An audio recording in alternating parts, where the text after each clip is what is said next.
Page 64, Unit 8. The Green City, Part 2.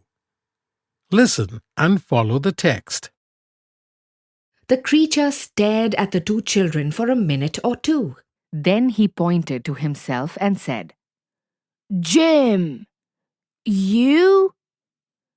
Omer said, I'm Omer. "And I'm Rida," said his sister nervously. Then Jim turned his back, put the pieces of the black box into a cupboard, and locked it with a key. After that, he picked up each child and marched them down the stairs to the garden. With one hand, he pointed at Rida's empty, crisp bag. With the other hand, he pointed at a bucket. "Pick it up," he said. Somehow, Rida understood him and put the crisp bag in the bucket. "That's it," said the strange creature, patting her softly on the head. "Now let's dig." To their surprise, they heard a whirring noise and Jim pulled 3 spades from a door in his stomach. He stretched out his arm and gave them each a spade. "He wants us to dig the garden, I think," said Rida. "I won't," said Umair. "I don't like doing dirty things." "Go on, Umair. I think we should help him. I don't care what you think." Suddenly, Umair felt a strong hand on his shoulder, and Jim put the spade in his hands. "Dabarood," he said. "You will dig." Silently, the two children and Jim dug a ditch in the garden. In the earth, they found 12 potatoes, 8 carrots, and 4 onions. "'Nuff," said the creature, putting the vegetables into 2 buckets. "I think he means we've got enough," whispered Rida. Jim marched up the stairs, carrying the vegetables. "Come along," he called. They followed Jim up to his flat on the 2nd floor. There was no furniture, and there were no pictures on the walls, but it was full of plants. Jim washed the vegetables and popped a potato into his mouth. "Munch time," he said. He offered the bucket to the children. "No, thank you," said Rida cautiously. "We usually cook our vegetables." "Yes, please," said Umair, trying a raw carrot. He was hungry. "Don't touch it," his sister warned, but it was too late. "Wanna cook him?"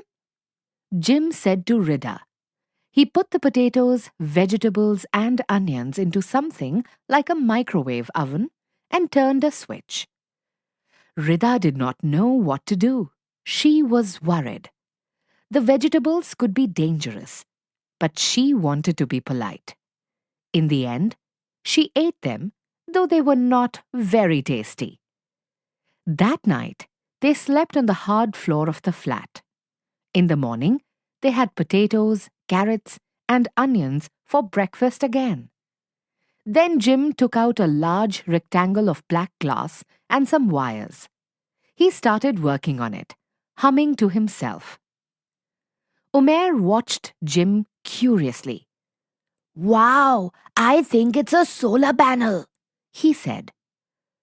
"Perhaps he mends them. I wish I could learn how to do it too." "Help me," said Jim, giving Umair a piece of glass. As the days passed, the children learned to understand Jim's strange way of talking. He was a good teacher. In the mornings, Jim showed them how to mend solar panels. First, he drew sketches to show them what to do. Next, they watched him. Then they copied him.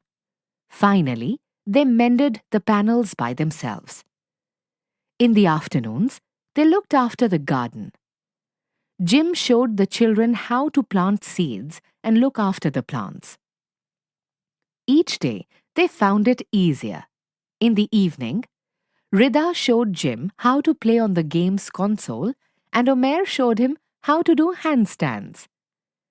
Umair loved learning new things, but Rida was not happy. She missed home food. She missed her soft bed. More than anything else, she missed her mother and father.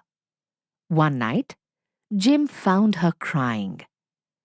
He put his hard hand on her head and began to sing. It was a lovely song, low, gentle, and kind.